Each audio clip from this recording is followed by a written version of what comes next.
ప్రకాశం జిల్లాలో గ్యాస్ కొరతపై మాట్లాడుతున్న collector, joint collector. ఇందులో ముఖ్యంగా ఏంటంటే ఇప్పుడు వరకు కూడా మనకి ఆయిల్ క్రైసిస్ అనేది ఎక్కడ రాలేదు. సో మన దగ్గర సఫిషియెంట్ రిజర్వ్స్ ఉన్నాయి, దాని గురించి మనం వరీ కావాల్సిన అవసరం లేదు.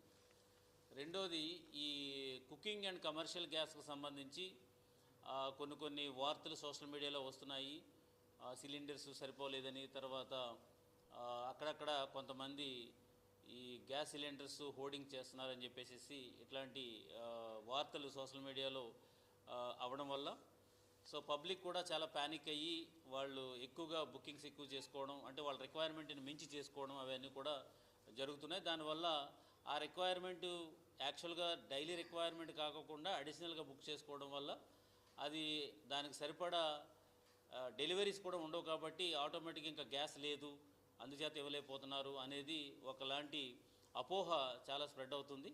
సో దాని గురించి మీడియా పరంగా మీ అందరికీ కూడా తెలియజేద్దామనే ఉద్దేశంతో నేను, నాతో పాటు జాయింట్ కలెక్టర్ గారు యాక్చువల్గా ఎవ్రీ డైలీ బేసిస్లో మార్నింగ్ అండ్ ఈవినింగ్ కూడా ఈ గ్యాస్ అండ్ ఆల్సో ఆయిల్కి సంబంధించినటువంటి రిక్వైర్మెంట్స్ అండ్ ఆల్సో ఏజెన్సీస్తో కూడా కంటిన్యూగా టచ్లో ఉన్నారు.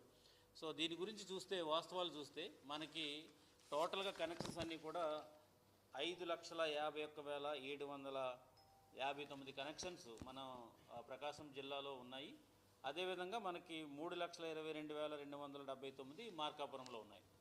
సో ఇవి మనకి టోటల్ కనెక్షన్స్ ఎస్ట్వైల్ ప్రకాశం అండ్ ఆల్సో కందుకూరు, అద్దంకి కలుపుకొని. అదేవిధంగా మనకి గ్యాస్ ఏజెన్సీస్కి వస్తే 39 గ్యాస్ ఏజెన్సీస్ మనకి ప్రకాశంలో ఉన్నాయి, 25 గ్యాస్ ఏజెన్సీస్ మనకి మార్కాపురంలో ఉన్నాయి.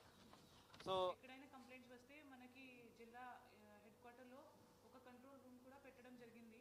ఆ రూమ్కి సంబంధించి మన ప్రెస్ నోట్ ద్వారా ఆల్రెడీ అందరికీ చెప్పడం జరిగింది. సో దాంట్లో కూడా 17-18 కంప్లైంట్స్ మనకి లాస్ట్ 2 డేస్లో వచ్చాయి. దానిలో ఎక్కువగా ఈ సర్వర్ కొంత స్లోగా ఉంది, ఇలాంటి కంప్లైంట్స్ ఎక్కువ వస్తాయి. సో దానికి సంబంధించి ఆల్రెడీ మార్నింగ్ మన సివిల్ సప్లైస్ మినిస్టర్ సార్తో కూడా ఒక టెలికాన్ఫరెన్స్ జరిగింది. దానిలో ఇష్యూ అందరూ రేస్ చేశారు, అది కూడా మేము ఫాలోఅప్ చేస్తున్నాము.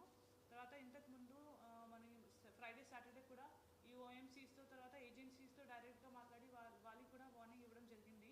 మామూలుగా అందరూ బాగా చేస్తారు, కానీ ఎక్కడైనా ఇలాంటి ఇష్యూస్ వస్తే ఇంకా కొన్ని కంప్లైంట్స్ ఉన్నాయి, అది మేము చెక్ చేసుకొని యాక్షన్ తీసుకుంటాం. సో ఈ ఇష్యూ సంబంధించి ఎక్కడైనా ల్యాప్సెస్ ఉండరు, ఇమీడియట్గా మన నోటీస్ వచ్చిన వెంటనే మేము యాక్షన్ తీసుకుంటాం.